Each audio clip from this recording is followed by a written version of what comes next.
Okay, so now we have this dollar store trick or treat tombstone that we're going to put in the front yard. It is made out of some foam. Looks like all they did was throw some paint and some glitter together.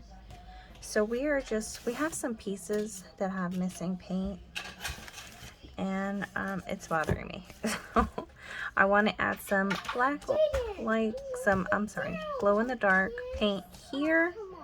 Maybe in the cracks a little bit, retouch up these pieces that should be black, and we'll see where we go from there.